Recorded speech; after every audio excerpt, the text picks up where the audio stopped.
Hi, everybody. Welcome to the Max's Fearless Youth podcast, connected with the infamous New York City hotspot, Max's Kansas City. In this podcast, we leverage the arts to reduce the risk of substance abuse and suicide. I'm Sebastian. And I'm Liam. And today we have a very, very special guest, Jami Smith, a journalist, a storyteller, and the host of the podcast, The Songs That Saved Our Lives. So, first off, how are you doing today? Hey, great. Great. Thanks for having me on. Yeah, of Thank you for course. coming. Appreciate it. Tell us a little bit about yourself and your show.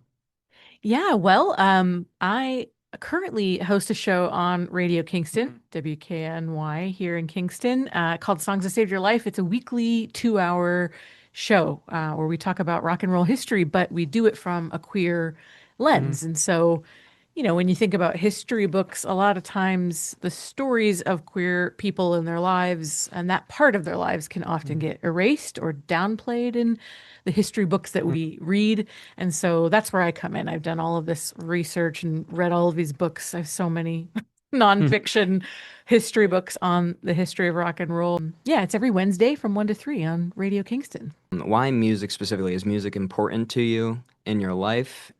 Why am I covering music, you mean? Yeah. Yeah, totally. I mean, I am such a music nerd and always have been. I also just happen to be part of the MTV generation when MTV actually played music videos. I grew up on music videos, and it just became so ingrained in me culturally growing up. What were some of your favorite movies growing up? I was really young, like Ghostbusters was a big one for me. That's a good one. I mean, as I got older, I actually went to film school. Oh, really? I studied film and television at art school down in Savannah. And so I just fell in love with so many movies. I'm a big Todd Haynes fan. I love his films like I'm the Bob Dylan biopic he did, I'm Not There, Far From Heaven. I mean, I love everything that Todd Haynes ever did. I was gonna ask, do you have a team that works with you, or is this a lot of just willpower? Yeah. So, That's a good way to put it, actually. Willpower. Yeah, exactly. Yeah, no, it's just me doing it, all the research. But I mean, if you saw what I call my office in my home, every book is on rock and roll history. I don't own a fiction book. Like all books that I own are nonfiction books. I just source it, but I do a ton of homework for every episode because it's not my life that I'm talking about. I'm talking about other people's lives, and I don't want to mess it up, and say something that's not true. hmm When when was it in your life that you knew that you wanted to do your show and do the stuff that you wanted to talk about? Yeah, I mean, well, as I said, I went to film school and I worked in radio in college. I did college radio. And I was in a corporate job actually, for gosh, 20 years. And I was laid off after 20 years. I was laid off. My whole team was laid off. And in the meantime, in addition to that corporate job, I had been doing some freelance journalism, and they were letting me for various magazines, and they were letting me write about all kinds of topics. Like when I was laid off from that job, I just decided to lean in, to those passions. I kept pitching all these stories at various magazines and saying, you know what we should do? We should have like a queer music history thing. And I would write for queer magazines, and even they would be like, yeah, sure. And then it never kind of happened. And so I was like, you know what? I'm just going to write my own. yeah. And maybe turn it into a book someday. And then when Radio Kingston said that they were looking for new shows, I went and pitched the show, and they gave it to me. And so that's Basically, what was it like discovering all of this hidden history? such a good question because, like, as a queer person myself, I have always known this about history. I was always kind of looking at history books and or pop culture, trying to find myself in history books, trying to find stories of people who looked like me or were like me or had relationships like me. And it's so rare that you see that history. The queerness part is always surrounded by this culture of shame that, like, oh, you shouldn't talk about that, or we should keep that part of your life private, and that we've kind of lived in this culture of shame for. So when I uncover these stories, people are like very surprised by it, and sometimes pretty defensive, because that's not the story that they've been told. And so I just started kind of really understanding the weight and the heaviness of, like, how important you have to kind of take that because people are going to respond to it. And it's going to sound so corny, but like there's so many people's lives I talk about that they're not here anymore. They've passed on.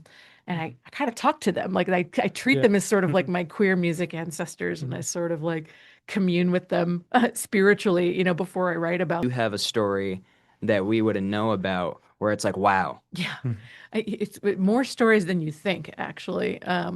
Where you're just like, how is this? How is it possible that this name is so big? Well, I, I'll answer that question because this person's queerness is important, but also just this person's existence, I think, is underplayed. So a lot of times people talk about like who is the person who invented rock and roll, and there's a lot of debate about Yes. who that person is. My theory is that it was invented by queer Black women, and that it starts with Sister Rosetta Tharpe. And Sister Rosetta Tharpe is called the godmother of rock and roll because people like Elvis, people like Jerry Lee Lewis, all of these, Chuck Berry, all of these people that they call the innovators of rock and roll really learned it all from her. She was sort of the first. Her first hit was 1938. Rock and roll wasn't official until 1954. So she was kind of the first rock and roller. And people also don't know because she was also a gospel singer, she was queer. They don't know that the godmother, even the Rock and Roll Hall of Fame calls her the godmother of rock and roll. They don't know that she was a queer woman and a Black woman. I think Sister Rosetta Tharpe's story is so important because without her, you don't have Little Richard. Little Richard is also queer Black ancestor of rock and roll. Without Little Richard, you don't have the Beatles or Elvis. The Beatles got their start touring with Little Richard. So there's a ripple effect that happens. And even Sister Rosetta Tharpe, you could go back to the mother of rock and roll, like the genre's mother, which was the blues. And the biggest stars of the blues were also queer women, Ma Rainey. Um, so I wanted to ask, back to you growing up when you said you were interested in music and you also said you're interested in film. Do you just wanted to do, music topics, or did you want to, talk about, queer people in the film industry? Because they're all Is over. that, Like all yeah. this history has been hidden in everything, especially in the arts, where like I feel like they're hiding like way too much. I mean, like I said, Marlon Brando's like probably one of the best actors ever, and this was like such a big a part of like who he was. Totally. Sure. Yeah. James Dean was bisexual. Yes. Yeah. I mean, yeah, it's so interesting. Music is such a huge topic that I don't even feel like I've scratched the surface, but I would. I mean, I think I would. Like I've now kind of gone down the path of like I'm trying to work on these articles that turn into a book. So it is about music history. And I have, this radio show about music history and get to play the music. And so for now, that feels like a big enough bite to chew on. But I would. I mean, because I have a film background as well. And so I have a huge interest in film and television history. But that just feels like too daunting right now to just like, that's a lot. You're doing a lot. That's a lot. You're doing a Especially as podcast. like just one person, you don't have a team, So, Totally.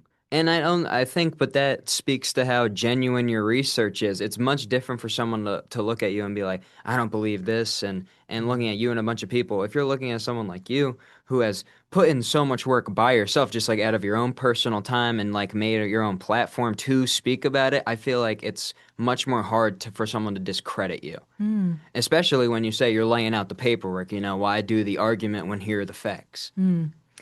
Yeah, well, you'd be surprised, but yes, like I think people will find an argument if they want to. But it's been really fun though. The radio show, especially, it's been really fun to talk to people in Kingston who have said, "Oh, I listened to your show." People I wouldn't expect, and this isn't about ageism, it isn't about whatever, but like people who are like, "Oh," because the show I go right after is like an oldies show. Yeah. And I go right after this. So I get a lot of older folks that come up to me who I know lived in a generation where obviously queerness wasn't as open as and inclusive as it is now. But it's really been so fun to hear from so many different types of people in Kingston to be like, hey, listen to your show.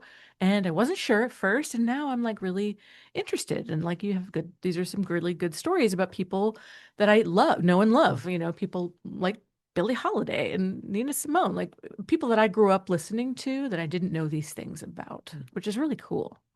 And I did want to kind of get like, like sentimental for a sec, but I was happy that you mentioned working at a carpet store for 20 years and getting laid off and now you're like working in the creative field and you're like very official and you're doing all this stuff by yourself, which is very impressive. Was there any point in that time span when you were like a young adult where you were like, this is like, I gotta get a normal job at some point. I gotta. Yeah. Yeah, well, that job, that corporate job that I had for 20 years, I actually got it right out of college. And it was Mhm. so I was a film major, as I Mhm. said. And this corporate job started as like a teaching position in the summer while I was still a college kid. I taught Mhm. film classes to kids at like a summer camp. And it's a summer camp corporation. Like they run summer camps at Mhm. different universities across the country. And I got into it because I was a film major. And I was like, this is Mhm. cool. Yeah. Just spend my summers teaching film to kids and get paid to do that. Yeah. Awesome. Yeah. And then I started running those camps. And then I Mhm. started, becoming like regional manager and like traveling around and working in HR. And then it became less about the kids, less about the Mhm. arts, and more about how much money is this company making and how much more money can we have the company sold to an international conglomerate. Mhm. And it just became this very different thing that wasn't about the arts anymore, wasn't about the Yeah. kids.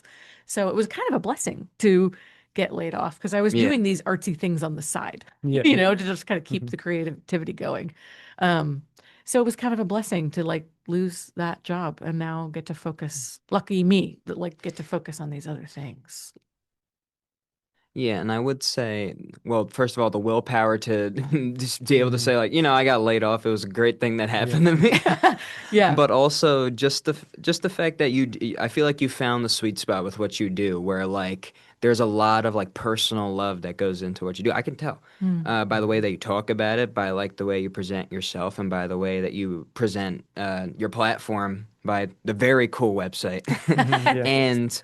And just like you say, 2 hours. Me and Liam struggle with 1 hour. Yeah. Yeah, So, same. I mean, it's been an absolute pleasure. You're a wealth of information, and I Mhm. hope like that more people start to pick up on this. Like, it's unique, it's its own story, it's stuff you haven't heard before, so it's original. So check it out, and I'm very happy that you came to talk to us today. Yeah, Thank you, Jamie. thanks. Yeah, Thank you. thanks for having me. This was so fun. Yeah. All right, we're good. Thank you, everybody. Bye. Bye.